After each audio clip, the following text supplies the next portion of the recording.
Detail number 1। यहाँ पर जब एंटनी दास पार्थिवन से मिलने उसके कॉफी शॉप में आता है तब वो उसे एक सिगरेट के ब्रांड दिखाकर कहता है कि इसका फादर तू है लियो। वो सिगरेट का ब्रांड होता है डी स्लैश और वो जुड़ा हुआ है रोलेक्स से। विक्रम के क्लाइमेक्स में हमें जो रोलेक्स सिगरेट पीता हुआ दिखता है वो डी स्लैश ब्रांड की सिगरेट होती है। और क्या जोशी जानता है कि पार्थिवन ही लियो है, क्योंकि ये जो इमेज है वो काफी वायरल हो रही है जहाँ पर जोशी के फोन में पार्थिवन का नंबर लियो के नाम से सेव है। ये पिक्चर सच्ची है या फिर इसे किसी ने मैनिपुलेट करके बनाया है। और हमें जो विक्रम मूवी से अमर का ऑर्फनेज वाला कनेक्शन लियो में हमें देखने को मिलता है वो कितने हद तक सही हो सकता है और लोकेश कनगराज ने उसे कंफर्म भी किया है। और ऐसी बहुत सारी डिटेल्स है जो कि हमें लियो मूवी में देखने को मिली है, जो कि मैं तुम्हें आगे वीडियो में बताने वाला हूँ, तो इस वीडियो को एंड तक देखना तो बनता है ना। ओके, तो डिटेल नंबर 1 है रोलेक्स के कनेक्शन को लेकर। तो जब एंटनी दास लियो से मिलने उसके कॉफी शॉप में जाता है तब उसे उकसाने के लिए वो इसे एक डी स्लैश नाम की सिगरेट का ब्रांड दिखाता है और कहता है कि इसका फादर तू है लियो। और वो उसे ये भी कहता है कि तू इसे हनी बैजर बुलाता था लेकिन इसका असली नाम है ब्लैक डेविल। और इसी ब्रांड की सिगरेट रोलेक्स भी पीता है, जो कि हमें विक्रम के क्लाइमेक्स में दिखाया भी गया है। और मैं इतना श्योर इसलिए हूँ क्योंकि तुम जब भी गूगल पर सर्च करोगे डी स्लैश सिगरेट ब्रांड के बारे में तो हमें वहाँ पर लियो के साथ साथ रोलेक्स का भी जिक्र देखने को मिलता है। और एंटनी दास सीधा सीधा बोलता है कि इस डी स्लैश सिगरेट के ब्रांड का फादर तू है लियो, तो इसका सीधा सीधा कनेक्शन हमें रोलेक्स के साथ देखने को मिल जाता है। डिटेल नंबर 2 है लियो के विक्रम के साथ के ऑर्फनेज वाले कनेक्शन के बारे में। मूवी में पार्थिवन जोशी से कहता है कि जब से उसने होश संभाला है वो एक ऑर्फनेज में पला बड़ा है, जो कि ऑब्वियसली झूठ बोल रहा है वो, लेकिन ऐसी ऑर्फनेज का जिक्र हमें विक्रम मूवी में भी सुनने को मिला था, जहाँ पर अमर उसकी गर्लफ्रेंड या बीवी जो भी है वो उसे कहता है कि ऑर्फनेज से लेकर यहाँ तक तुमने मेरा साथ दिया है। तो आगे आने वाली एलसीयू की अपकमिंग मूवीज में हमें इसी ऑर्फनेज के कनेक्शन के थ्रू हमें लियो और विक्रम का कनेक्शन देखने को मिलेगा, जो कि लोकेश कनगराज ने अपनी हाल ही के इंटरव्यू में कंफर्म भी किया है, जहाँ पर कि लोकेश कनगराज ने कहा कि हम इसी ऑर्फनेज वाली बात से लियो और विक्रम को एलसीयू की आने वाली मूवीज के साथ कनेक्ट करने वाले हैं। तो लोकेश कनगराज की इमेजिनेशन लेवल को मैच करना तो नामुमकिन है भाई। अब हमें सिर्फ ये देखना है कि लोकेश कनगराज हमें लियो और विक्रम को इस ऑर्फनेज वाले कनेक्शन से कैसे कनेक्ट करके दिखाते हैं। डिटेल नंबर 3 में हम लियो और पार्थिवन इन दोनों की एग्जैक्ट एज जानने वाले हैं, यानी कि जब 1999 में लियो ने मरने का नाटक किया था तब उसकी एग्जैक्ट एज क्या थी, और अभी जो लियो पार्थिवन बनने का नाटक कर रहा है यानी कि 2022 में तब उसकी एग्जैक्ट एज क्या है। देखो यहाँ पर फोटो फ्रेम में हमें लियो की डेट ऑफ बर्थ देखने को मिलती है 15 मार्च 1977। अब वहाँ से 1999 तक का सफर तय करे तो होते हैं 23 साल, यानी कि जब 1999 में लियो ने मरने का नाटक किया था तब उसकी एग्जैक्ट एज थी 23 साल। और अब 1999 से लेकर 2022 तक लियो की एज हो चुकी है 45 साल, यानी कि अब प्रेजेंट में लियो जब पार्थिवन बनने का नाटक कर रहा है तब उसकी एग्जैक्ट एज है 45 साल। इस एज में भी क्या खतरनाक धुलाई करता है ना वो। डिटेल नंबर 4 है लियो की टाइमलाइन के बारे में। लियो की टाइमलाइन 2022 में चल रही है, इसके हमें कई सारे प्रूफ लियो मूवी में देखने को मिलते हैं। पहला प्रूफ हमें देखने को मिलता है तब जब कैथी मूवी से नेपोलियन की एंट्री होती है लियो मूवी में। पार्थिवन की सुरक्षा के लिए नेपोलियन को अपॉइंट किया जाता है और जब नेपोलियन पार्थिवन को अपना ज्वाइनिंग लेटर दिखाता है तो उस ज्वाइनिंग लेटर में हम डेट 2022 की देख सकते हैं। और दूसरा प्रूफ हमें तब देखने को मिलता है जब पार्थिवन उस सीरियल किलर के साथ साथ उसकी पूरी गैंग का सफाया कर देता है, फिर उस पर केस किया जाता है और फिर जब पुलिस कोर्ट में जज को पार्थिवन के केस रिपोर्ट दिखाती है तब हम वहाँ पर उस रिपोर्ट पर भी 2022 डेट नोटिस कर सकते हैं। और लियो की स्टोरी 2022 में चल रही है। इसका तीसरा और आखिरी प्रूफ हमें देखने को मिलता है तब जब एंटनी दास बोलता है कि 22 साल पहले मैंने तेरी बहन की बलि दी थी, अब मैं तेरे बेटे को किडनैप करता हूँ, तो अब सोच ले लियो कि मैं उसके साथ क्या करूंगा। एंटनी दास बोलता है कि 22 साल पहले यानी कि 1999 में, अब वहाँ से 22 साल गिने तो लियो की स्टोरी लाइन 2022 में इसका एग्जैक्ट प्रूफ हमें मिल जाता है। डिटेल नंबर 5 लोकेश कनगराज ने थलपति विजय के साथ ही की हुई पिछली मूवी मास्टर के भी हमें कई सारे रेफरेंसेस लियो में दिखाए हैं। जैसे कि मूवी की स्टार्टिंग में थलपति विजय सर की एंट्री के लिए जो टाइटल कार्ड आता है वहाँ पर हमें वही बीजीएम सुनने को मिलता है जो कि मास्टर मूवी में थलपति विजय सर की एंट्री के लिए यूज किया गया था।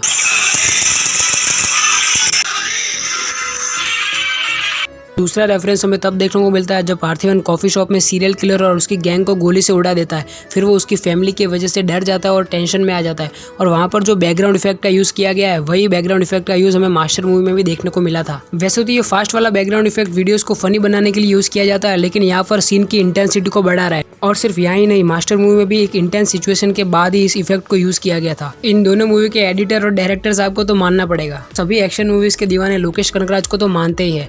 अब इन सब रेफरेंसेस को देखने के बाद हम उस कड़े वाले रेफरेंस को कैसे भूल सकते हैं। जैसे पास्ट में लियो अपने हाथ में हमेशा कड़ा पहनता था और लास्ट में पार्थिवन को उस कड़े को लेते हुए भी दिखाया गया है, वैसा ही कुछ हमें मास्टर मूवी में भी दिखाया गया था। जेडी हमेशा अपने हाथ में एक कड़ा पहनकर रखता है और मूवी के क्लाइमेक्स के पूरा फाइट सीन का थीम ही वो कड़ा था। And you know Lokesh Kanagaraj भी वो लोहे का कड़ा पहनना प्रीफर करते हैं, जो कि हमें उनके आउटफिट में देखने को मिल ही जाता है। और लोकेश सर के आउटफिट में हमें एक रुद्राक्ष की माला भी देखने को मिल जाती है, जो कि रेफरेंस है दिल्ली का। दिल्ली भी अपने गले में एक रुद्राक्ष की माला पहनता है ना। अब देखा लोकेश कनगराज सर अपने आउटफिट तक का रेफरेंस उनके कैरेक्टर्स में दिखाते हैं और यही सारी चीजें लोकेश सर को उन बाकी डायरेक्टर से अलग बनाती है। और भाई अब डिटेल नंबर 6 है पार्थिवन के बेटे सिद्धू और लियो के चीचा हारोल्ड दास के कनेक्शन के बारे में। तो वो डिटेल ये है कि जब एंटनी दास पार्थिवन से मिलने उसके कॉफी शॉप में आता है तब वो उसे कहता है कि एक हनी बैजर घुस आया था, वहाँ पर वो हारोल्ड दास के भाले से भी नहीं मरा। तो अब यहाँ पर उसने क्या कहा, हारोल्ड दास के भाले से कुछ याद आया। पार्थिवन का बेटा सिद्धू भाई वो भी तो एक जैवलिन थ्रो प्लेयर है ना, जो कि हमें मूवी में कई बार देखने को भी मिलता है। अब ये हारोल्ड चीचा की खूबियां उसके भतीजे में कैसे दिख रही है। देखो ये कोइंसिडेंस भी हो सकता है। अब मैंने नोटिस किया तो तुम्हें बता रहा हूँ। वैसे तुम में से कितने लोगों ने इस बात को नोटिस किया था मुझे कमेंट सेक्शन में लिख के बताओ। डिटेल नंबर 7 है इसी एडे के बारे में जिसको कि पार्थिवन ने खूब धोया और फिर दांत भी तोड़ दिया और फिर लास्ट में मार भी दिया, लेकिन फिर भी इस सीरियल किलर का कनेक्शन हमें रोलेक्स के साथ भी बनता हुआ दिख रहा है। अब मैं ऐसा इसलिए कह रहा हूँ क्योंकि लोकी वर्ष 2.0 के नाम से जो बीजीएम रिलीज किया गया है वहाँ पर जब रोलेक्स वाला पोर्शन आता है तब हमें वहाँ पर वो रोलेक्स के मार्शल वाला रेडियो, उसका चक्कू और उसके चश्मे के साथ साथ हमें एक परछाई भी दिखाई जाती है, जो कि परछाई लोग कह रहे हैं कि ये उसी सीरियल किलर की है। अब भाई ये हो भी सकती है और नहीं भी हो सकती है। अब तुम्हें क्या लगता है कमेंट सेक्शन में लिख के बताओ। डिटेल नंबर 8 है लियो मूवी में विक्रम मूवी के रेफरेंस के बारे में। अब मैं यहाँ पर वो पोस्ट क्रेडिट सीन के कॉल वाले सीन की बात नहीं कर रहा और ना ही बात कर रहा हूँ उस ईगल के फ्लाई करने वाले सीन की। मैं यहाँ पर बात कर रहा हूँ उस सीन की जहाँ पर एंथनी दास पार्थिवन के बेटे सिद्धू को किडनैप करके ले जा रहा होता है और वहाँ पर जो हमें पार्थिवन और एंथनी दास के बीच में जो फाइट सीन देखने को मिलता है वहाँ पर जिन कैमरा एंगल्स का यूज किया गया उन्हीं कैमरा एंगल्स का यूज किया गया था विक्रम मूवी के इंटरवल सीन में। तुमने देखा होगा बिल्कुल वैसे ही जैसे कि मास्टर मूवी के उस इफेक्ट को लियो मूवी में यूज किया गया है। डिटेल नंबर 9 मैंने अपने पिछले वीडियोस में बोला था कि लियो का जो फ्लैशबैक वाला सीन है वो कुछ हद तक फेक हो सकता है, तो उसका कंफर्मेशन हमें लोकेश कनगराज ने अपने हाल ही के इंटरव्यू में भी दे दिया है। उन्होंने ये तो नहीं कहा कि लियो का पूरा फ्लैशबैक फेक है, उन्होंने सिर्फ इतना कहा कि डिसूजा ने जो जोशी से कहा है वो उसका पर्सपेक्टिव है। अब भाई उन्होंने ये इनडायरेक्टली कंफर्म कर ही दिया है कि लियो के फ्लैशबैक के कुछ सीन फेक है। अब यहाँ पर उन्होंने ये कहा कि डिसूजा ने जो हमें और जोशी को बताया है वो उसका पर्सपेक्टिव है, तो अब उसका पर्सपेक्टिव सही होगा ये जरूरी थोड़ी ना है। उसने पास्ट में कुछ ऐसी चीजें भी हो सकती है ना जो कि उसने ना देखी हो। अब जो चीजें डिसूजा ने खुद ने नहीं देखी वो हमें कैसे बता सकता है ना।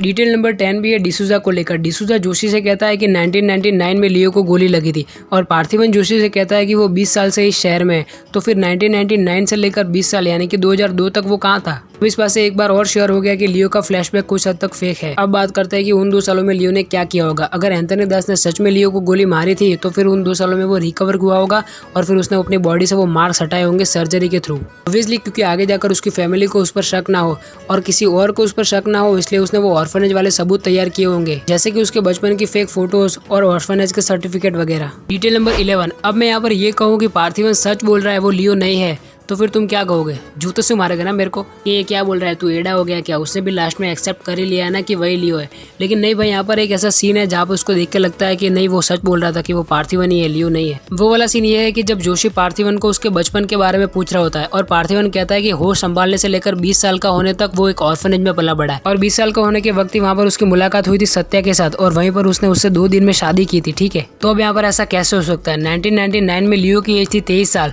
तो अब यहाँ पर 20 साल का पार्थिवन सत्या से शादी कैसे कर सकता है। अब ये मत कहना कि सत्या भी लियो के साथ मिली हुई है, अगर ऐसा होता तो वो इन्वेस्टिगेशन नहीं करती वो। ओके, तो मुझे यहाँ पर एक सीन को देखकर ऐसा लगा है, अब इसको ज्यादा सीरियसली लेने की जरूरत है नहीं। ठीक है, डिटेल नंबर 12 है उस हस्ती के बारे में जिसकी आवाज का मैं सबसे बड़ा फैन हूँ, यानी कि अपने अर्जुन दास एके अपने अनबू के बारे में। अर्जुन दास गए हुए थे कार्तिक की अपकमिंग मूवी जापान के प्रमोशनल इवेंट में, तो जो उसके प्रोड्यूसर है यानी कि ड्रीम वॉरियर पिक्चर, उन्होंने एक ट्वीट लिखा जहाँ पर उन्होंने लिखा अनबू दास एके अर्जुन दास, और फिर उस ट्वीट को लिखा तो लिखा, उन्होंने पोस्ट भी कर दिया।